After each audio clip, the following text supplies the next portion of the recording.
I want to talk through a little bit from a more holistic perspective to start with. And we'll start back at maybe going back to some of Pedro's conversations at the beginning as to why is it important to mitigate PEDv in the first place. And now you might be thinking that's a really dumb question because we're all pretty familiar with this graph from the Swine Health and Monitoring Project. And if you're like me, I anxiously check this on Friday afternoons and make sure that we're still declining and that we're in good shape. Now, we, as Scott mentioned, we didn't have this dramatic increase in accession cases as we did in 2014, and there's a number of things that we can hypothesize as the reasoning behind that. But what I don't want it to do is I don't want it to cause us to start to relax on some of our biosecurity procedures or some of our research initiatives. Because whether we're able to successfully walk PEDv out of the country or not, I think it's important to continue this area of research and continue these types of discussions because, as Scott mentioned, we have other viruses, we have other biological pathogens and other biological hazards that we're concerned with, and in addition to that, we have the Food Safety Modernization Act, which was published on Thursday. And now I know that it's a bit of my world and the feed regulatory side, but this is something that's going to start to mean a lot more to the individuals in the room. Because by next year at this time, most feed mills are going to have current good manufacturing practices in place, and many of you already have that for your medicated feed facilities. But by 2 years from now, many of those same feed mills will also need to establish animal food safety plans. And in those animal food safety plans, you have to identify your hazards and propose methods of control for hazards that are reasonably foreseeable to occur and require a preventive control, a critical control point of sorts. And so I think it's important to understand the regulatory language behind that is that a hazard is an agent that has the potential to cause an illness or injury in either a human or in an animal. And so PEDv would certainly fall into this. And the rules go as far as to call out specific microbiological pathogens, including both bacteria. We would be more familiar with Salmonella, Listeria, Campylobacter, or viruses. And besides PEDv, we don't have many animal feed or human food-related viruses that would be hazards of concern. And so certainly we have to worry about this as an ongoing effort to preserve animal health, but also from a regulatory perspective. So that gets us into a whole other era of animal feed safety and uses PEDv as a way to maximize animal feed safety and animal food safety within our facilities. And so we at K-State have kind of taken the approach that control of animal food hazards, animal food safety hazards, is we need to play our role to fulfill that role in preserving the entire farm-to-fork food safety chain. And so we're lucky right now, if we're lucky about anything with PEDv, is that it's not zoonotic.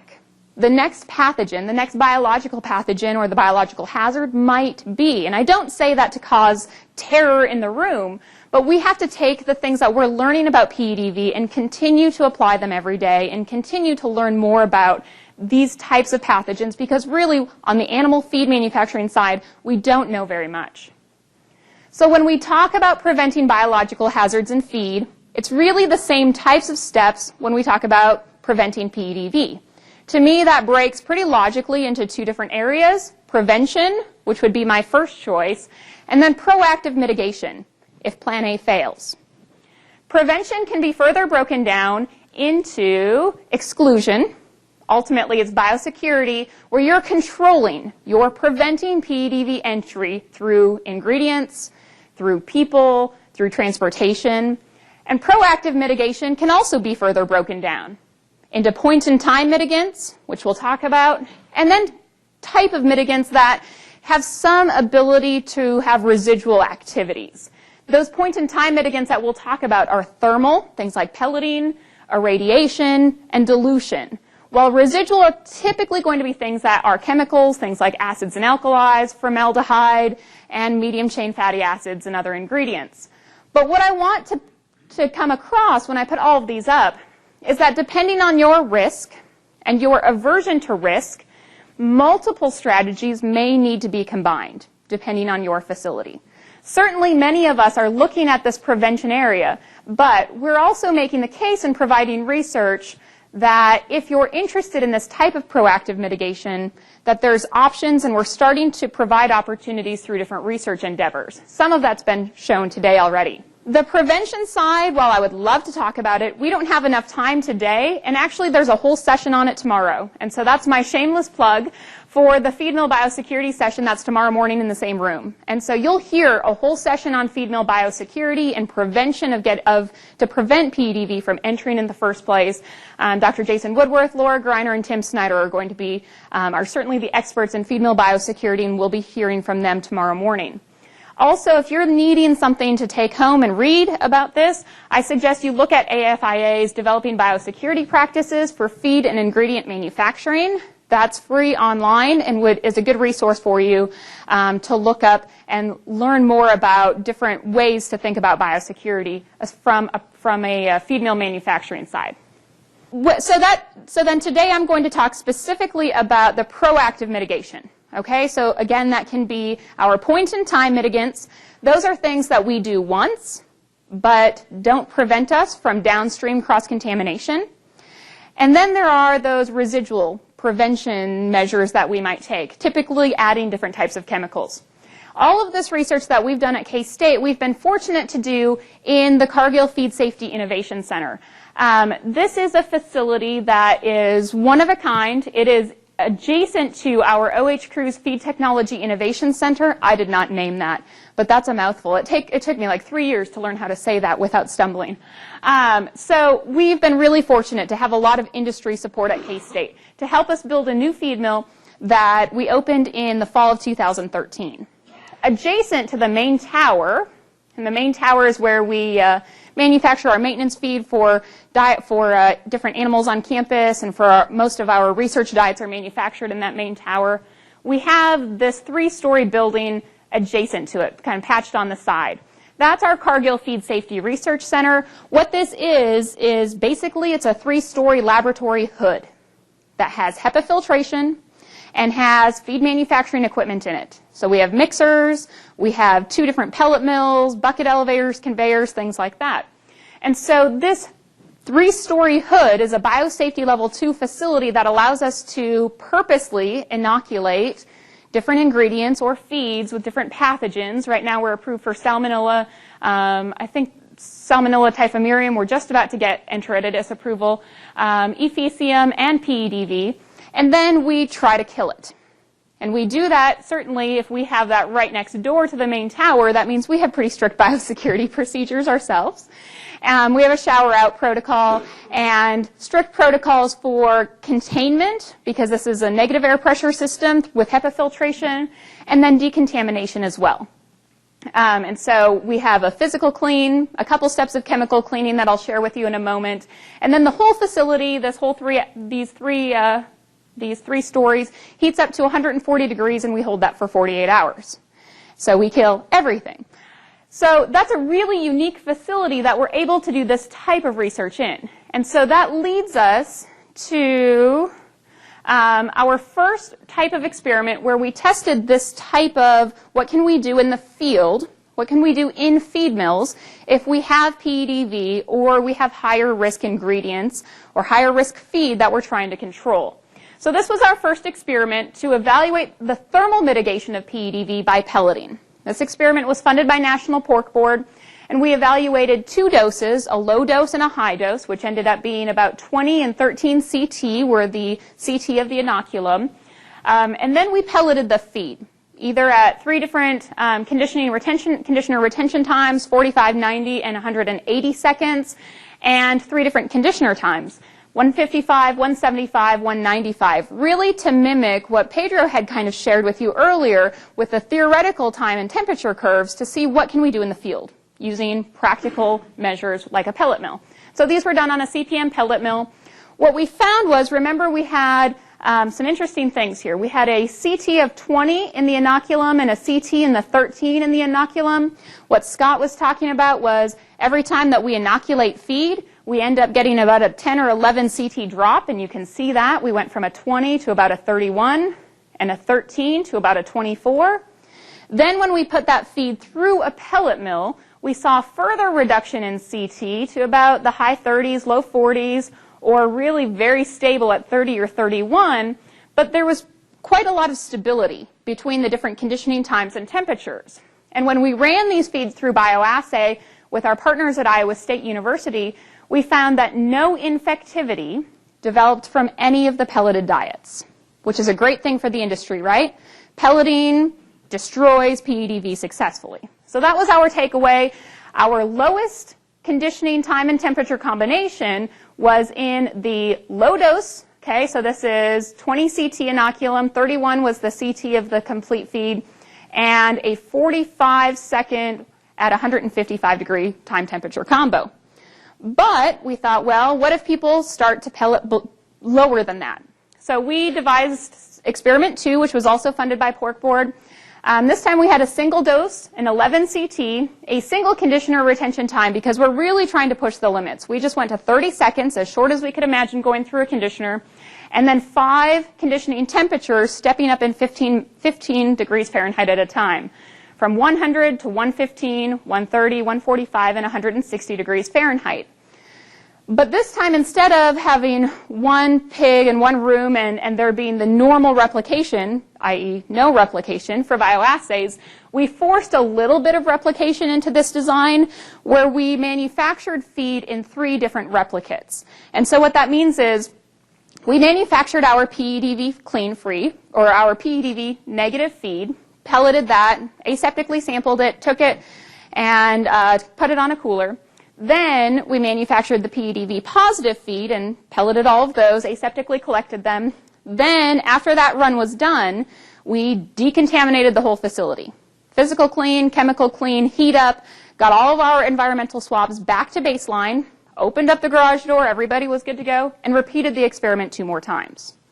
Then when we did this in a bioassay at Iowa State again, we took the feed and fed 1 rep to a single animal in a room of 3. And so let me explain that a little bit better. If we have 3 pigs per room, so room A has 3 pigs in it, pig 1 from room A was given feed, well actually the dilute from the feed and through oral gavage from rep 1. Pig 2 in room A from rep 2, pig 3 in room A from rep 3 of the manufacturing. So there was a little bit of forced replication in that experiment. Now, when we look at the CT values of that feed, we can see that our lower conditioning temperatures, 100 and 115, we had a little bit of a degradation in viral RNA when we go from 100 to 115 to 130, but really not much further once we got above 130. And that's very similar to what we saw in our bioassay. So let me talk you through this. Along this column over here, we have our treatments, we have our negative feed that had no PEDv, and then all of our feed that was inoculated with PEDv that was then pelleted at 100, 115, 130, 140, or 160 degree Fahrenheit conditioning temperatures for 30 seconds. When we took the CTs and when we analyzed the feed by PCR, none of the feed samples so our negative feed was negative, step 1, right? And then 9, 9, and 9 out of all 9 of those feed samples from the feed were positive. Only 8 of 9 were positive at 145 and 160.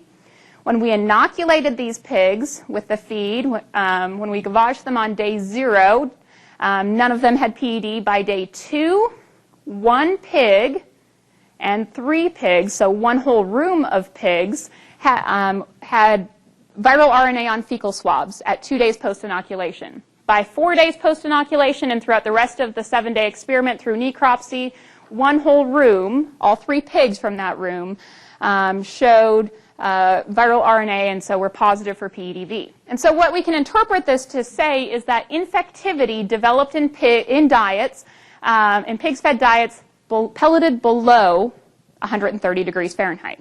So I know a lot of you guys are looking around at each other in the room going, all right, we pellet above 130, we're good, right? My question to you is, when do we not condition, when are we not using conditioning temperatures of at least 130 degrees Fahrenheit? Certainly if you're not pelleting in general, you're not getting this. But if you are pelleting, I'm sure that you're going to at least 130 degrees.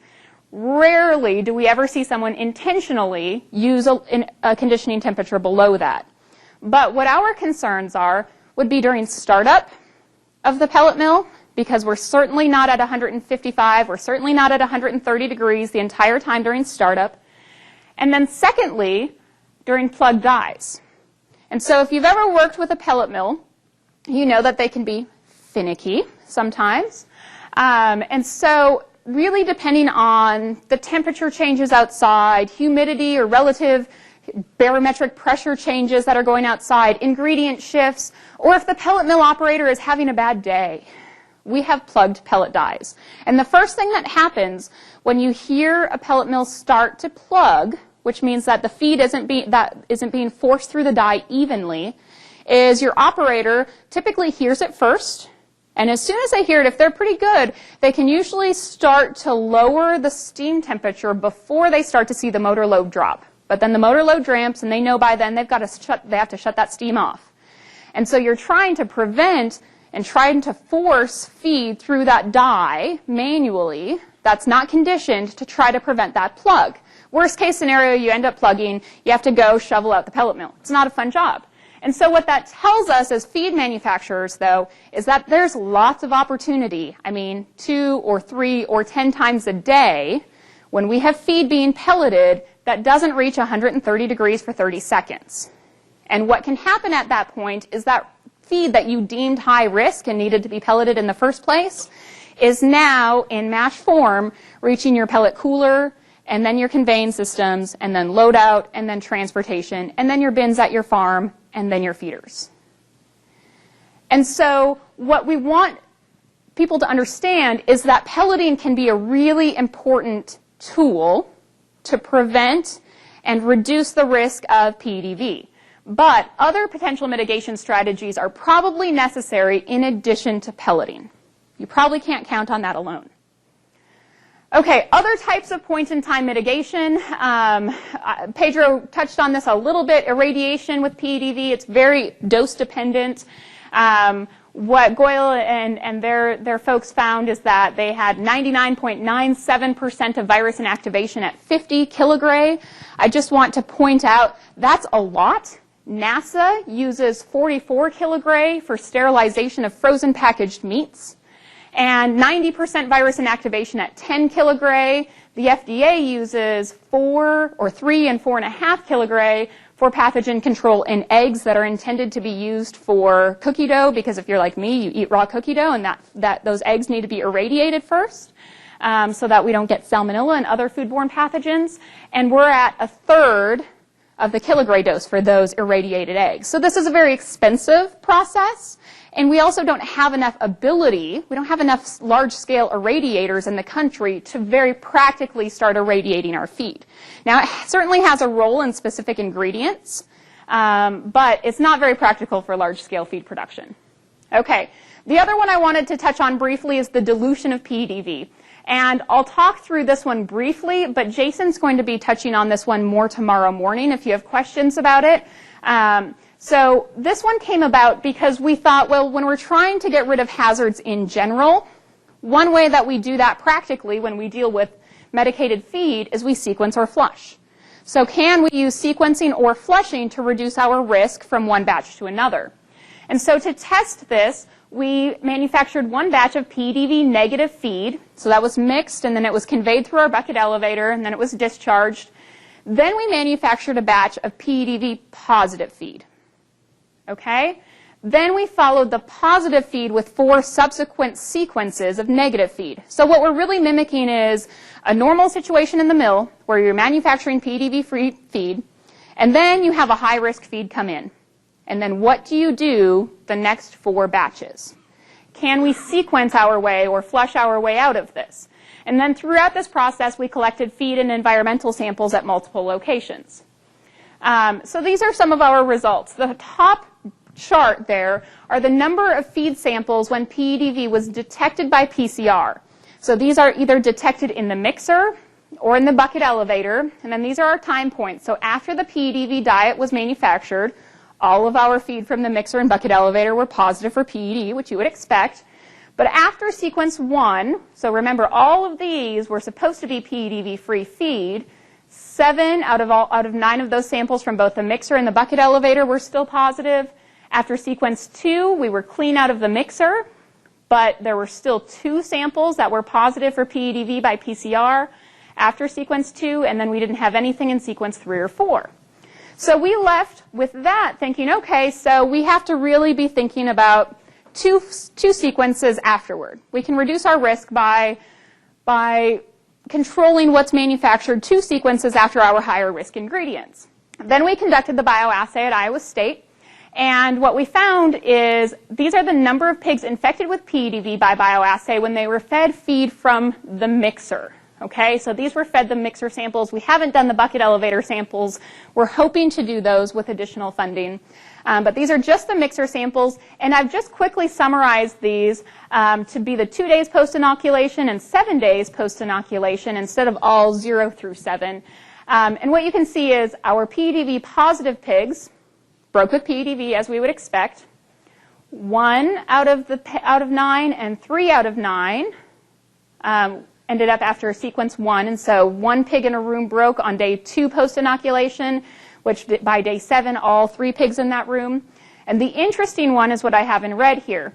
Remember, these were the mixer samples. So we had feed that was measured to have a CT that was undetectable, greater than 45, that resulted in an infection of 1 pig by day 2 post-inoculation. And that then escalated to infect the rest of the pigs in that room. Now, I hope you're asking yourself, well, what happened? Because we're asking ourselves, well, what happened? Was this cross-contamination on an experimental part, or is this real? We are hoping to run the sequences, the feed from the sequence 3 and 4 and the bucket elevator sequences to help provide more information on this, but we felt it was pertinent to share, and Jason can share more about that tomorrow. So one of your questions is maybe, why is infectious RNA still present in the next batch at all? We have 7 samples out of 9 that were still positive for PEDv in the negative feed after sequence 1. Why is that? If you've been around a mill, these are pretty common sites of clean mills. Okay? So this is a clean mixer. This is actually our experimental clean bucket elevator. I keep telling the guys we need a better picture of a bucket elevator. I have one on the next slide, I think. Because most bucket elevator boot pits, most leg boot pits are like 2 or 3 feet deep, not a couple inches deep. And we saw that level of cross-contamination in our experiment. And then this is the bottom of an ingredient bin, a clean ingredient bin. And so that can show you and helps maybe demonstrate visually how we can have cross-contamination from one batch to the next. This is the other potential answer. Remember, we have this large-scale 3-story facility. Well, we're taking environmental samples in addition to the feed samples, and these are the percentage of those swab samples that were positive for PED. And the colors just mean different zones. So one's a food contact surface, one's adjacent to the food contact surface, and some are just kind of all over the mill. But before and after the negative diet, we didn't have PEDv there. That's good. After the PED diet was manufactured, you can see how sky high we started to get. And then, even though we were manufacturing feed that was negative, we still maintained that infectivity throughout the whole facility. This, to me, from the feed manufacturing side, is probably one of the scarier graphs. What that tells me is if I have a facility go positive, it's really hard to get it to dilute out from the surfaces. Okay, once we finished the experiment after step 4, so after our 4th flush, we started our traditional decontamination procedures. And as per part of our protocol for decontaminating this facility, we swab after each step. And so that's what you have, because we use Synergize. You can see Synergize didn't knock this stuff down. It knocked it down some, but Synergize alone in a feed mill, in our feed mill anyway, we still had 75%, about 30%, and about 10% of our locations showing PED positive. Then we bleached the place twice, and we were finally able to reduce that, and then we had our 48-hour heat up. So this is the average of all 3 replications combined, but that's some pretty extreme measures that we had to take to decontaminate the facility. And feed mills aren't really made to tear apart all of the equipment and synergize every piece and then bleach every piece. And that's what it took to decontaminate our facility. So that's a great precursor for Jason's and Laura's and Tim's talk tomorrow morning about preventing PED from entering your facility in the first place.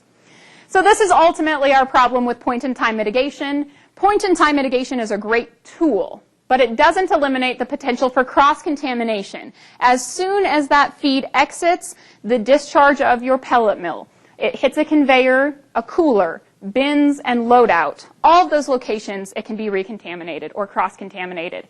In transportation, we have the tops of trucks, inside the trucks, during unloading, and then at your farm, your bins, your feed lines, your feeders, none of which we particularly want to go positive for PEDv because none of them are very easy to clean. Okay, so real quick, I'm just going to wrap up on the residual mitigation. The other opportunity that we have beyond point-in-time mitigation, this is an experiment that was devised by Roger Cochran, a PhD student with us. And so we sent him to the books and said, hey, go look for biological pathogens and different chemicals that can control them.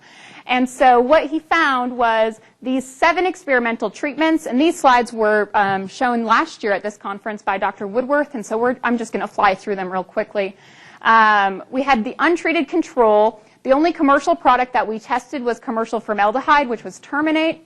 And then we tested different products, different blends that Roger created because we said, hey, come up with the biggest dose you can think of. So he went to the literature and found the biggest mixtures at the biggest dose, and we decided to throw everything we had at it to see what would work, and then which ones worked we would figure out and draw down later. And so we added 2% of an essential oil mixture, 2% of a medium chain fatty acid mixture, 3% of an organic acid mixture, and then we had, I guess, our other commercial products, 1% of sodium bisulfate, which is a commercial dry powder acidulant that's used in the poultry industry, and then bleach, straight bleach, 1%.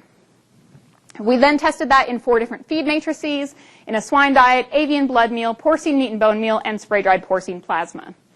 So some of you, if you've followed some of the PED research, would be familiar with these slides. Real quickly, this is just the swine diet, and I want to draw your attention to the black line. The black is the untreated control. So if we didn't apply chemicals, this is what happened. We have a 28 CT to start out with. By day 21, we have about a linear decrease. We have a decrease in the quantity of viral RNA. And then it's pretty stable from day 21 to 24 or to 42. Now these other chemicals were applied first, and then we infected them, and then we inoculated with PEDv. And so this is very much to mimic post-processing contamination. So we first chemically treated, we waited about a day, and then we inoculated. And so what we found then was, as you can see, the medium chain fatty acid treatment really surprised us.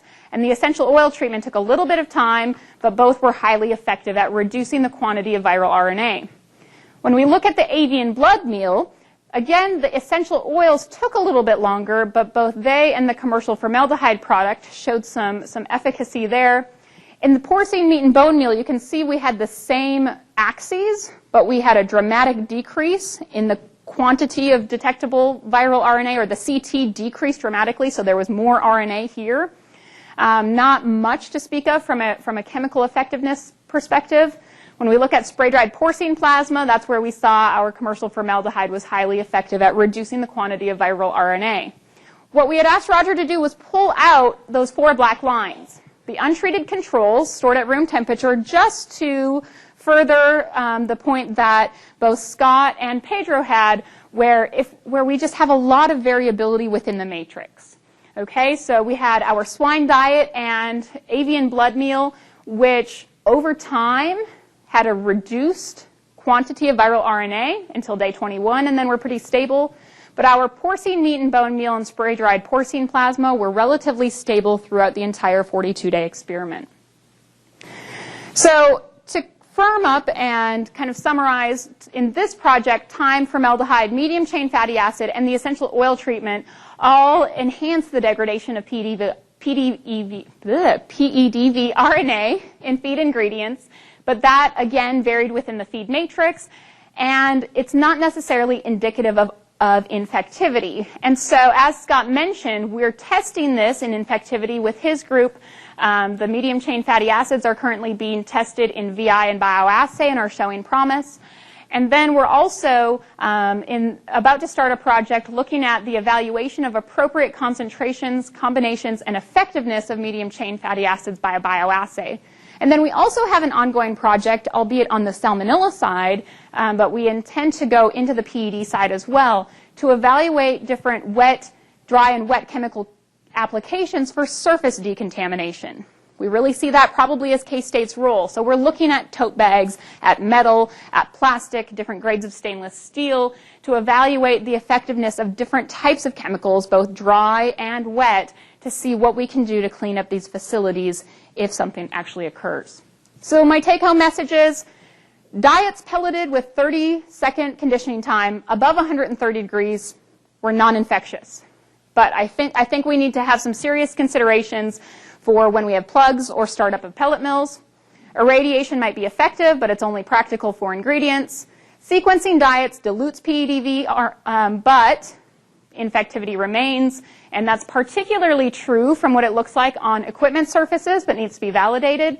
And then formaldehyde, medium chain fatty acids, and essential oils demonstrate some ability to reduce PEDv RNA, but that's ingredient dependent, and the effectiveness needs to be validated. And really we need feasible concentrations, because we know a 2% medium chain fatty acid application is not feasible right now. So my ultimate take-home message is that multiple preventive and proactive strategies probably need to be employed to maximize your PED control.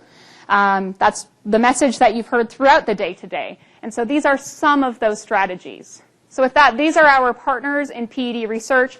Certainly a thanks, Dr. Woodworth and Dritz and I work on a lot of these together, but most of the credit actually goes to our students who do the work.